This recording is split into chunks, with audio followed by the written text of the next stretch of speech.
Hello everybody and welcome to the United Stand. This is your Manchester United versus Fulham preview. We'll be having a look at that in a minute, my predicted lineup or how I think we should be lining up. But it's the FA Cup quarter-final. This is a huge game. I'm actually this is the game I've been looking forward to all week. I mean, the Betis game potentially could have been a bit of a slip-up, but we dealt with it really, really well. Fulham at Old Trafford, quarter-final of the FA Cup, next round at Wembley, another trophy we could win. We want to stop Man City from potentially having a chance of winning the treble. So it's a really big game for Manchester United, and it's not without its hazards. No Martial, no Casemiro, no Eriksen, probably no Anthony. Scott McTominay's potentially injured. I still think we should have enough. So we'll get into the Fulham game and why I think Fulham are beatable as well. Everybody respects Fulham, but actually they've not won a game in their last 3 Premier League games, and they've conceded 3 in their last 2. So look, is the Fulham hype a little bit too much? They'll certainly be well rested, but we'll talk about that in a moment. A couple of topical things I want to talk to you about. First of all, came out late this morning that Manchester United are looking to give Erik ten Hag a new deal for Erik ten Hag, a new contract at Manchester United. And the article, which was in the Mirror, goes on to say that both Sir Jim Radcliffe and Al Thani want Ten Hag to lead their project. I think this is a bit of an open goal. We probably expected it, really, but there was some people who had that concern of new owners tend to want a new manager, and that's absolutely correct. You know, it happened at Man City, it's happened at Newcastle.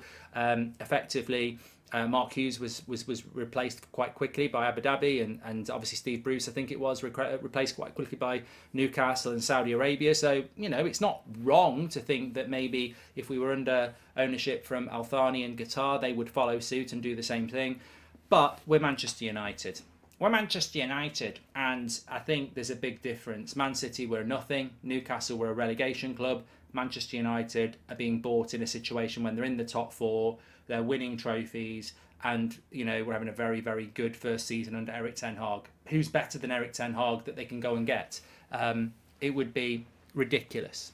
You know, you talk about protests. There would be protests if a new owner came in and said, we're getting rid of Erik ten Hag. So I think it's an easy hit for the new owners to come in and give Erik ten Hag a new contract. You know what? It's probably something that any new owner would love to do. Inherit a club where there's a manager the fans love and reward him with a new contract. It's an easy win from the fans, you know.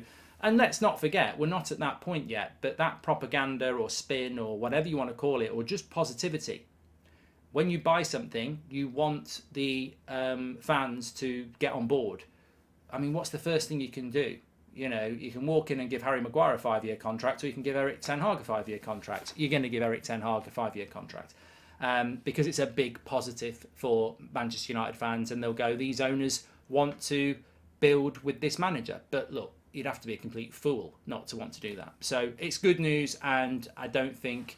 I mean, look, I never thought there was ever a chance that Erik ten Hag's job would be in danger under new owners, but I think there was some people who, you know, were a little bit concerned of the whole new owner, new manager thing, which does happen a lot, but it's not going to happen in this case. And look, ten Hag completely deserves it. It's not like giving Ole Gunnar Solskjaer a contract because he's won a few games as an interim. This is completely deserved. We've not lost a game in cup football, and I don't expect us to lose a cup game on Sunday against Fulham. See my little segue into that? I don't. I think that let's move over to the team actually. Let me just move slightly over here.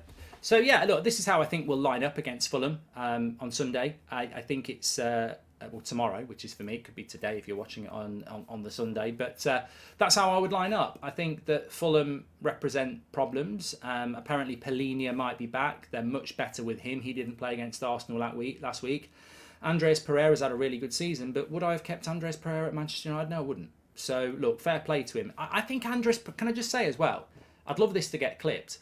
I think Andreas Pereira represents exactly what Man United need to do more. It's not about kicking crap players out of the club because you think they're useless. It's about removing clubs. I'm going to start that again. Andreas Pereira represents what we need to do more at Manchester United. It's not about kicking crap players out of the club. It's about kicking players out of the club. Well, it's not even about kicking players out of the club. It's about removing players who aren't quite good enough for the next level. So Pereira would have just been on the bench. He wouldn't have been playing for Manchester United this season. He's gone to Fulham, he's playing good football, and we're all quite happy for him. That's exactly what I was saying this morning about people like McTominay and Maguire and a couple of others. If you remove them to another Premier League club, I think they'll go and have good careers, and then we replace them with better. That's what we need to do. And look, we've got Sabitzer, Ericsson and Bruno who can play at number 10. Pereira's nowhere near those three, in my opinion. So, look, Pereira, well done. And we look at him with fondness and go, I'm really pleased for him. But I don't really think Fulham represent a massive problem to Manchester United on Sunday. If it was at Craven Cottage, I'd be a little bit more concerned. It's at Old Trafford. Old Trafford at the moment is buzzing. The crowd will be buzzing for this. It's the last game before the international break. It's the chance to win another trophy and get into the semi-final. And I think we've got enough quality to do it.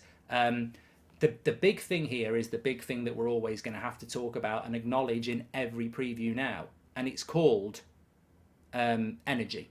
We played on Thursday. We've played every 3.5 days since Christmas. Fulham have had a full week off. Have Fulham had a full week off? I think they have had a full week off, yeah. So it represents issues for Manchester United, but not huge issues. And we can refresh. De Gea in goal won't be tired. Dalot didn't play on Thursday, so he won't be tired. Varane didn't play on Thursday. Martinez is capable of playing. Luke Shaw. You've got a very fresh back four. Fred came off quite early, didn't he, against Betis. Sabitzer came on late. They'll be quite fresh. Bruno's a robot. Rashford's a robot. Weghorst can't stop running. And I'd actually, I'd play Sancho on the right-hand side, if I'm being honest here, because I think that we could start Pellistri, but I think it's a free hit to play Sancho off the right, because if he doesn't do well, you can bring Pellistri on.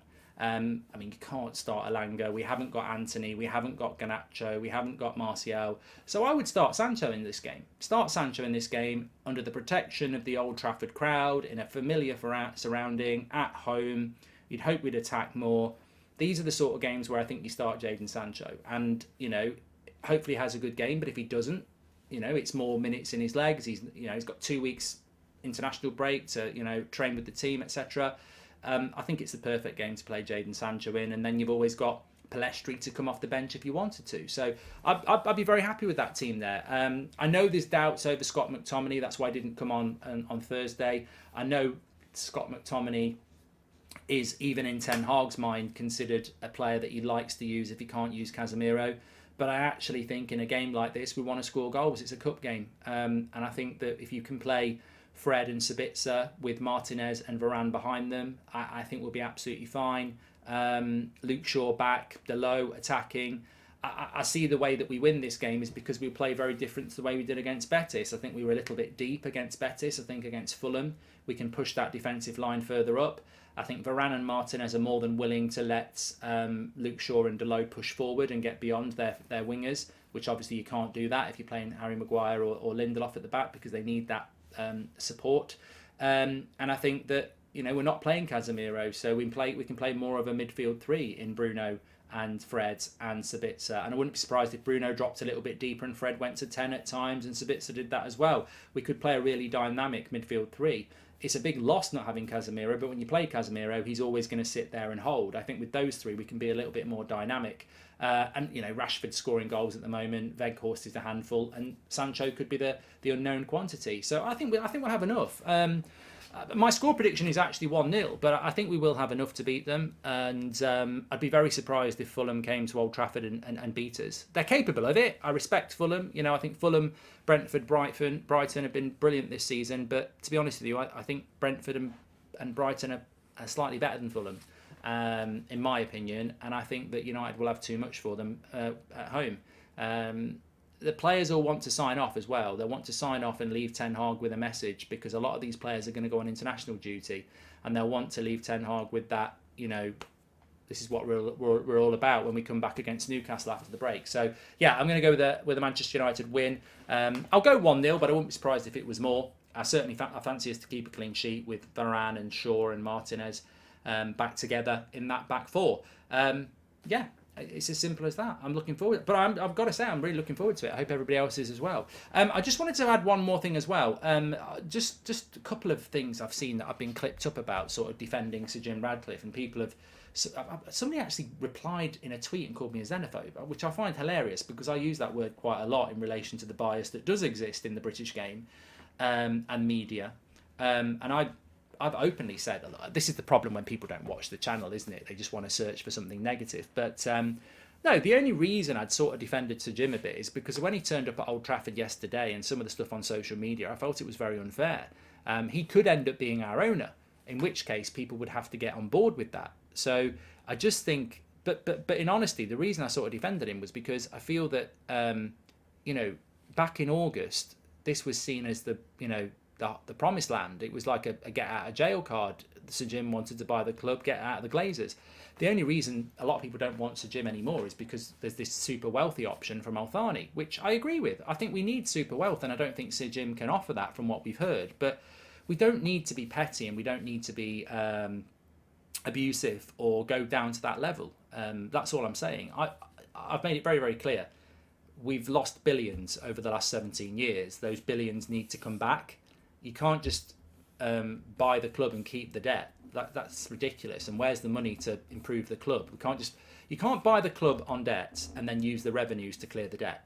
That's disgusting. Like, we shouldn't have to do that. So I want somebody who's going to buy the club, clear the debt, and invest in the club the way the Glazers didn't. So the super wealthy option is the one I want. All I'm saying is we don't need to be classless and start. I saw some quite nasty things said about Sir Jim on social media yesterday, and you can have a preference, but personally I think he is a United fan who really would like to buy the club, and he's got a plan for what he thinks would make Man United successful, and maybe it would. I just don't agree with that way of doing things. I think we need the super wealth because of all them. And anybody who says, wow, that's just greedy, you need the cheat code. We're very different. Man City got the cheat code and they were a nothing club, and that cheat code made them a big club. Man United need the cheat code to clear the billions that have been took out of the club by the mercenaries who've owned us. Everybody's got a reason for the cheat code, and we need it. I think we need that. We need that injection of super wealth. But at the end of the day, Manchester City were bought because they had a stadium.